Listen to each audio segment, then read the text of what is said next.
So hello friends, welcome back to my channel. आपका बहुत बहुत स्वागत है मेरे चैनल पे। सबसे पहले आप लोग को राधे राधे। आशा करती हूँ आप लोग स्वस्थ होगे, ठीक होगे, बढ़िया होगे। तो आज का हमारा टॉपिक यहाँ पर आप देख सकते हो, श्री दामोदर अष्टकम श्लोक फर्स्ट को जो है आज के इस वीडियो में सीखने वाले हैं। श्लोक फर्स्ट, ओके। कल की वीडियो में श्लोक सेकंड को सीखेंगे। इसमें शायद दामोदर अष्टकम में 8 श्लोकें होती हैं, जो कि हम डेली डेली करके 8 दिन में जो है सीखने वाले हैं। देखो, मैं जो हूँ डेली वीडियोज लाती हूँ, एक एक वीडियोज करके, और जो अष्टकम है उसको पूरा अच्छे से पूर्ण करती हूँ, ख़त्म करती हूँ, समाप्त करती हूँ, फिर दूसरा अष्टकम लाती हूँ, ठीक है। तो ये श्री दामोदर अष्टकम है। ये आठ इसमें जो श्लोकें होती हैं, ये बहुत अच्छे अष्टकम है। आप बस इसके अर्थ को समझना। मीन हमारा क्या होता है, मैं हर वीडियो में बताती हूँ कि मीन हमारा जो है अर्थ होता है। अर्थ से जो है हम कुछ जानकारी प्राप्त कर सकते हैं, कुछ ज्ञान प्राप्त कर सकते हैं। तो अर्थ हमारा क्या है, मीन है। संस्कृत श्लोक को जो आप याद कर लोगे इसको गा लोगे, लेकिन अर्थ को समझना चाहिए। अर्थ से ही हमें जानकारी प्राप्त होती है। इसका बिल्कुल ये जो संस्कृत श्लोक है, इसका पूरा हिंदी अर्थ यहाँ पे मैंने लिख रखा है, ठीक है। सो वीडियो को लास्ट तक देखें ताकि आपको अच्छे से अर्थ समझ में आए, एंड पढ़ना गाना भी संस्कृत श्लोक को आप सीख लो, ठीक है। और ये जो है श्लोक फर्स्ट है। अगर आप मेरे चैनल पे न्यू हो तो चैनल को सब्सक्राइब कर लो, ताकि आपको जो डेली वीडियोज मिलते रहें। डेली वीडियोज के नोटिफिकेशन हमें यूट्यूब पेज पे आते रहें, और डेली वीडियोज में कुछ ना कुछ आपको जानकारी प्राप्त होते रहेंगी। ऐसा नहीं कुछ ज्ञान प्राप्त नहीं होगा। अगर आप 10 मिनट का टाइम देते हो, 10 मिनट से कम ही लगता है वीडियोज में, और अगर उतना ही टाइम देते हो ना आप, तो उसमें बहुत सारी जानकारी आपको प्राप्त हो सकती हैं। श्री दामोदर अष्टकम है ये, मतलब जब श्री कृष्ण बाल रूप में थे तो उनका अष्टकम है, ठीक है। बाल स्वरूप का अष्टकम है, ठीक है। सो आप इसको अच्छे से पढ़ सकते हो। अगर देखो, बहुत लोगों को इतना याद नहीं हो पाता है, तो आप एक काम कर सकते हो, जैसे कि मैंने कॉपी में लिख रखा है। जैसे आप उस तरीके से जो है अपने एक कॉपी या फिर डायरी में लिख सकते हो, उसको लिख के जो याद कर सकते हो, ठीक है, पढ़ सकते हो। और हाँ, मैं आपको एक बात बता दूं कि बहुत लोग ऐसे होते हैं कि एक दिन में ही पूरा अष्टकम समाप्त करना चाहते हैं, कि मैं एक दिन में पूरा अष्टकम याद कर लूँ, मंत्र पूरा याद कर लूँ, लेकिन ऐसा करना गलत है। मतलब कि आप एक दिन में पूरा श्लोक ही याद तो नहीं कर सकते। अगर कर भी सकते हो तो आप कोई ना कोई वर्ड्स भूल जाओगे, कोई भी वर्ड्स से गलत बोल दोगे, या फिर बोलोगे नहीं उसको। तो इसीलिए हमें जो है हर दिन एक श्लोक याद करना चाहिए, ताकि हमें जो है कंठस्थ याद हो और हम हिंदी अर्थ को समझ सकें। अगर जिसको ये याद नहीं हो रहा, उसको कुछ घबराने की ज़रूरत नहीं है। आप एक कॉपी में लिख लो, आप उसको पढ़ो, देख के पढ़ोगे तो वो तो और अच्छा होगा ना, कि आप कोई वर्ड्स गलत नहीं बोलोगे। हमेशा देख के पढ़ोगे उसको, ठीक है। तो आप देख के पढ़ने की कोशिश करो, याद करने का नहीं। क्योंकि बहुत सारे मंत्र होते हैं, बहुत सारे अष्टकम होते हैं। तो आप एक कॉपी में एक मतलब कि एक अलग ही मंत्र का कॉपी बना लो, उसमें हर अष्टकम लिखते चलो। जैसे कि मेरे चैनल पे जो है आपको गोपी गीत, भ्रमर गीत, शिवतांडव स्तोत्रम, निर्माण अष्टकम, लिंग अष्टकम, ये बहुत सारे ऐसे श्लोक मिलेंगे, मंत्र मिलेंगे, ठीक है। तो आप वहाँ से कुछ ना कुछ लिख सकते हो, प्राप्त कर सकते हो ज्ञान। सो अभी जो है श्लोक फर्स्ट को हम सीखेंगे, ठीक है। पहले पढ़ेंगे, फिर गाएंगे, फिर अर्थ को समझेंगे। बहुत लोगों को पढ़ना नहीं आता, तो पहले पढ़ेंगे, ठीक है।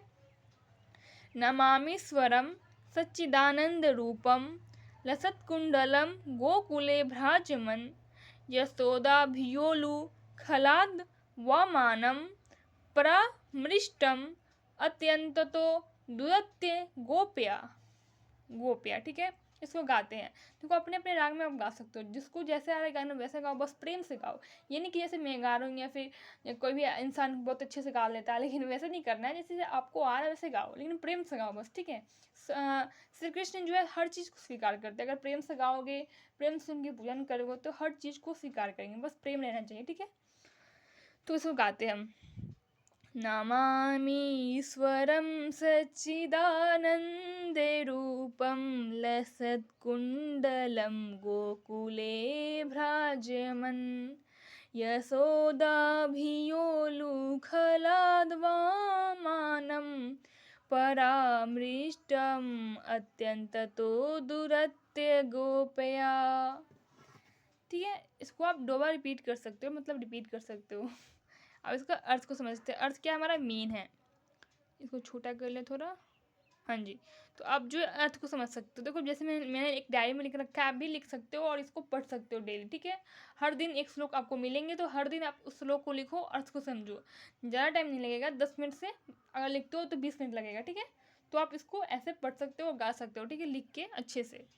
वो भगवान जिनका रूप सत चित और आनंद से परिपूर्ण है, जिनके मकरों के आकार में कुंडल इधर उधर हिल रहे हैं, जो गोकुल नामक के अपने धाम में नित्य शोभ्यमान हैं, जो दूध और दही से भरी मटकी फोड़ देने के बाद मैया यशोदा की डर से ओखल से कूदक कर अत्यंत तेजी से दौड़ रहे हैं, और जिन्हें यशोदा मैया ने उनसे भी तेज दौड़कर पीछे से पकड़ लिया है, ऐसे श्री भगवान का मैं नमन करता हूँ या फिर करती हूँ। ठीक है, ये बाल स्वरूप का जो है, इसमें जो है बाल स्वरूप का अष्टकम है, दामोदर अष्टकम जो है श्री कृष्ण का, ये जो है बाल स्वरूप को दर्शा रहा है। बाल स्वरूप का जो है वो अर्थ कितना बढ़िया, हिंदी अर्थ कितना बढ़िया है। आप कुछ ना कुछ इसमें जानकारी प्राप्त करोगे, ज्ञान कुछ ना कुछ आपको तो होगा ही होगा। सो हमें जो है डेली कुछ ना कुछ सीखना चाहिए, डेली कुछ ना कुछ अष्टकम या फिर श्लोके मंत्र ये सब जो है पढ़ना चाहिए, याद करना चाहिए। और आपको मेरे चैनल पे जो ये सब हमेशा मिलते रहते हैं, मैं हमेशा यही सब डालते रहती हूँ। जैसे कि मैंने कल ही सिर्फ अष्टकम डाल रखा था, श्लोक 6 तक। ठीक है, और भी डालना बाकी है तो मैं उसको डालूंगी। अभी जो है सिर्फ दामोदर अष्टकम सीखते हैं। ठीक है, और हाँ, अगर आपको देखो मेन हमारे क्या होता है, श्रीमद् भागवत गीता में जो है मेन हमारे दो तीन आते हैं गीत, जैसे गोपी गीत, भ्रमर गीत, वेणु गीत। मैंने गोपी गीत और भ्रमर गीत अपने चैनल पर डाल रखे हैं विद एक्सप्लेन करके पूरा अच्छे से समझा रखा है हिंदी अर्थ सहित।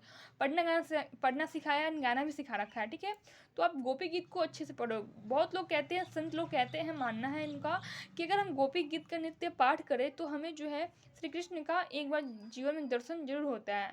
तो हमें गोपी गीत का पाठ करना चाहिए।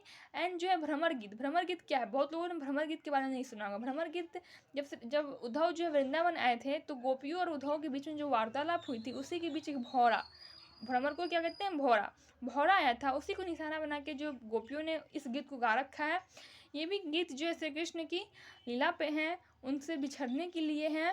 सो आप भी इस गीत को अच्छे से पढ़ो, गाओ एंड अर्थ को समझो। अर्थ समझोगे तो आपको बहुत रोना आएगा। गोपी गीत और भ्रमर गीत दोनों में